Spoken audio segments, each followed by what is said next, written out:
Hello, नमस्ते दोस्तों। मेरा नाम माया है। एग्ज़ाम विद प्रकाश चैनल में आप सबका बहुत बहुत स्वागत है। तो हम आज मॉडर्न इंडिया के कुछ क्वेश्चंस डिस्कस करने वाले हैं दोस्तों, जो काफ़ी सारे एग्ज़ाम्स में पूछे जाते हैं और यूपीएससी एग्ज़ाम में इनका काफ़ी ये बोल सकते हैं हम लोग काफ़ी सारे क्वेश्चंस इस सेक्शन से पूछे जा चुके हैं और पूछे जाते भी हैं। तो ज़्यादा समय गवाए हम हमारे क्वेश्चंस को स्टार्ट करते हैं। तो पहला क्वेश्चन है हमारा इंडियन नेशनल आर्मी के बारे में। First statement is that the idea of INA was first conceived by Mohan Singh.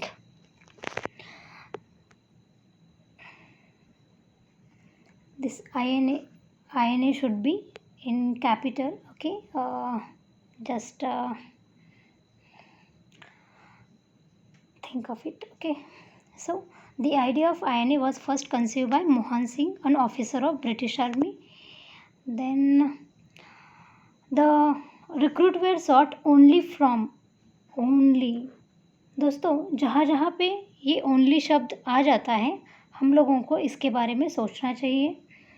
Then आगे बोला गया है हाँ, recruits were sought only from Indian prisoners of war and ex-army men in British forces. Third statement is that the INA was headquartered in Calcutta. Okay. So अगर इस question का आपको answer आता है तो प्लीज़ कमेंट सेक्शन में बताइए। तो हम देखते हैं पहला स्टेटमेंट जो हमारा दिया गया है वो सही है या गलत। तो जो पहला स्टेटमेंट है, the idea was first conceive by Mohan Singh. तो हाँ दोस्तों, ये मोहन सिंह को ही आइडिया फर्स्ट टाइम आई थी और इन्होंने ही जापानीज के असिस्टेंट के साथ इन्होंने INA फॉर्म की थी इन अ फर्स्ट फेज़। इसके 2 फेज़ रहे हैं दोस्तों, आपको पता होगा या जिनको नहीं पता है तो मैं उनको बताती हूँ। फर्स्ट फेज़ जो मोहन सिंह ने स्टार्ट की थी और जो सेकंड फेज़ है जब हमारे सुभाष चंद्र बोस जी का उसमें रोल आ जाता है। ठीक है, तो 1942 में इन्होंने बनाई थी ये जापान में, लेकिन उसके बाद कुछ मतभेद हो जाते हैं जापानीज़ गवर्नमेंट में और मोहन सिंह जी के विचारों में। तो फिर रास बिहारी बोस का यहाँ पे रास Bihari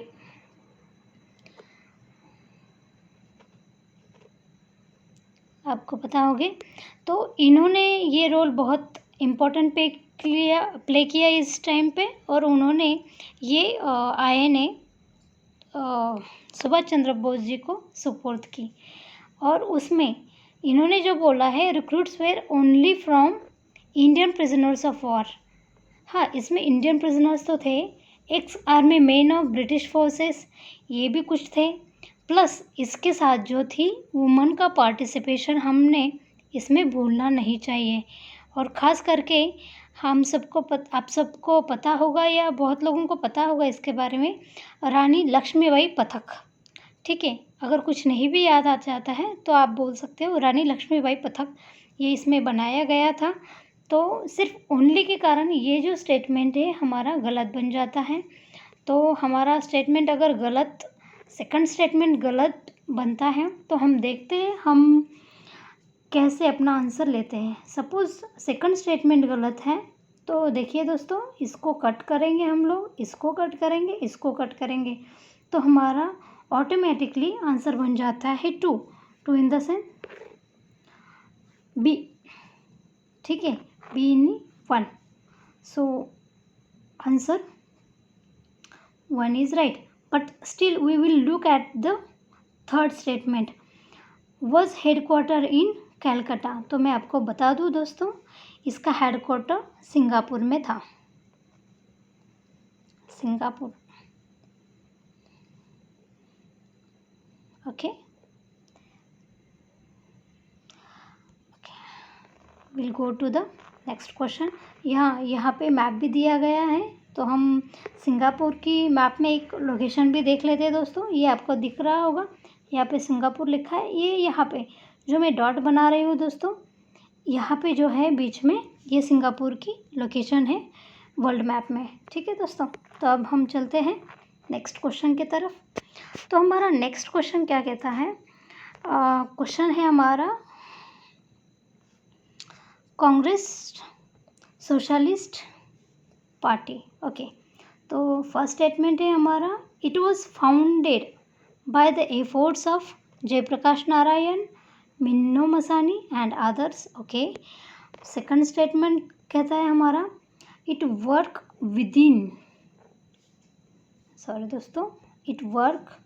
within Congress party and accepted Congress as the primary body leading the national movement। तो आप सबको पता होगा दोस्तों, या कुछ लोगों को पता होगा, और जिनको नहीं पता है उनके लिए मैं फिर से बताती हूँ कि हमारी जो ये थी कांग्रेस सोशलिस्ट पार्टी थी 1934 के अराउंड बनी थी, और ये विद इन कांग्रेस ही बनी थी दोस्तों। और इनके जो फाउंडर थे या इसके जो सपोर्टर्स थे वो थे जयप्रकाश नारायण जी, मिन्नो मसानी और कांग्रेस के और कुछ सदस्य थे जिन्होंने इसमें पार्टिसिपेट किया था। तो इन्होंने, जो मैंने पहले ही बताया, it work with in Congress party, yes, and it accepted the Congress as the primary body. तो दोस्तों हमारे दोनों जो स्टेटमेंट है वो सही होते हैं, तो हमारा आंसर बन जाता है C. Okay, 1 and 2 only. Let's move to the next question, that is third question. Okay, which of the following were the provisions of Government of India Act 1935। तो इन्होंने पूछा है हमारा 1935 के बारे में, और उसके अकॉर्डिंग कौन से प्रोविजंस हमारे सही है या स्टेटमेंट हमारे सही है। तो फर्स्ट स्टेटमेंट कहता है हमारा, it propose all India federation.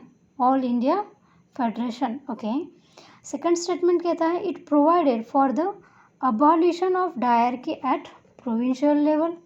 It provided residuary power to the viceroy. तो दोस्तों आपको पता होगा जो 1935 का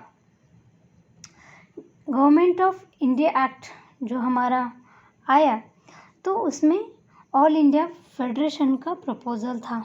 तो स्टेटमेंट 1 इज़ करेक्ट। और इन्होंने क्या किया है उस टाइम पे 1935 के अराउंड, उन्होंने प्रोविंसेस को ऑटोनॉमी देना स्टार्ट किया था। क्या किया था? प्रोविंसेस को ऑटोनॉमी देना स्टार्ट किया था।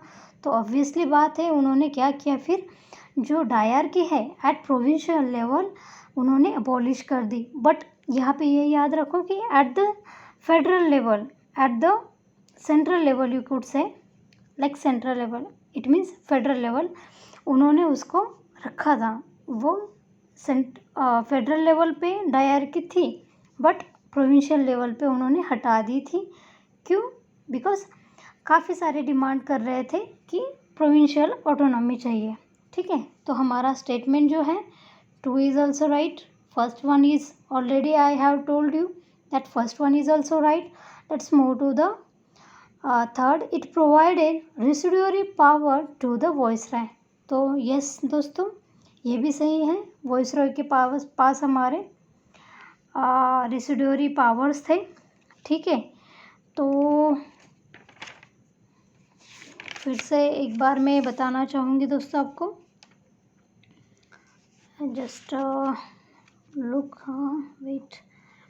तो हमारा ऑप्शन क्या बन जाता है, डी हमारा जो ऑप्शन है वो क्या बन जाता है दोस्तों, सही बन जाता है। Now let's move to the next question. अब ये क्वेश्चन हमारा है क्रिप्स मिशन के बारे में। क्रिप्स मिशन के बारे में आप लोगों को पता होगा कि क्रिप्स मिशन कब आया था और उसकी क्या क्या डिमांड्स थे। ठीक है, और हम इसके बारे में हमारे क्वेश्चंस देख लेते हैं। ठीक है, तो इन्होंने बोला है, it outrightly rejected the demand for a separate Pakistan put forwarded by Muslim League. Second statement is that it proposed that constitution making body after Second World War. एक तो उन्होंने बोला है रिजेक्ट की सेपरेट पाकिस्तान की जो डिमांड थी मुस्लिम league की वो, और सेकंड है constitutional making body after second world war. तो अगर आपको आंसर पता होगा तो प्लीज़ कमेंट सेक्शन में बताइए और हम देखते हैं हमारा कौन सा आंसर सही है। यस दोस्तों, ये जो हमारा सेकंड स्टेटमेंट है ये सही है, क्योंकि उन्होंने बोला था कि हाँ हम लोग आपको कॉन्स्टिट्यूशन मेकिंग बॉडी जो है वो फॉर्म करके देंगे, या आप बना सकते हैं आफ्टर सेकंड वर्ल्ड वॉर जब ख़त्म हो जाएगा तब।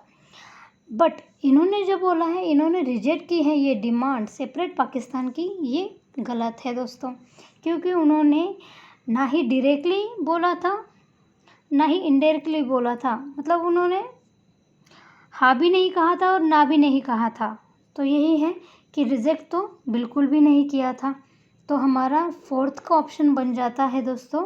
अगर फर्स्ट गलत हो जाएगा तो ऑब्वियसली सी भी गलत हो जाएगा, और हमारा सेकंड सही है तो मतलब ये भी हो गया गलत हो गया, तो हमारा ऑप्शन बन जाता है बी, ट्रू ओनली। नाउ दोस्तों हम चलते हैं हमारे अगले क्वेश्चन की तरफ। तो हमारा अगला क्वेश्चन है दोस्तों 1937 के इलेक्शन के बारे में। तो हमारा पहला स्टेटमेंट कहता है ओनली, देखो यहाँ पे फिर से ओनली आ गया, तो हमें फिर से यहाँ पे चौकन्ना थोड़ा सा हो जाना चाहिए जब जब ओनली आ जाता है तब only provincial elections were held at and no elections were held at the federal level. Second statement कहता है हमारा Congress ministries were form in all provinces except Bengal and Punjab. तो दोस्तों अगर आपने पढ़ा होगा तो आपको ये आंसर आएगा, और नहीं भी पढ़ा होगा तो कोई बात नहीं, मैं आपको यहाँ पे समझा दूँगी। 1937 के जो इलेक्शंस थे दोस्तों, उस टाइम पे उन्होंने जो हमारी पेनिनसुलर स्टेट थी, ब्रिटिशर्स ने उनको बोला था कि आप भी इसमें शामिल हो जाओ इस इलेक्शन में, और हम लोग फेडरल लेवल पे इलेक्शंस कंडक्ट कराएंगे as well as at the provincial level too. But क्या किया, जो हमारे प्रिंसली स्टेट है उन्होंने रिजेक्ट कर दिया, उन्होंने इसमें पार्टिसिपेट नहीं किया। तो हमारे फेडरल लेवल पे जो इलेक्शंस होने वाले थे वो नहीं हुए, और फिर उस टाइम पे सिर्फ प्रोविंशियल लेवल पे इलेक्शंस हो गए। तो यस, स्टेटमेंट 1 इज़ करेक्ट।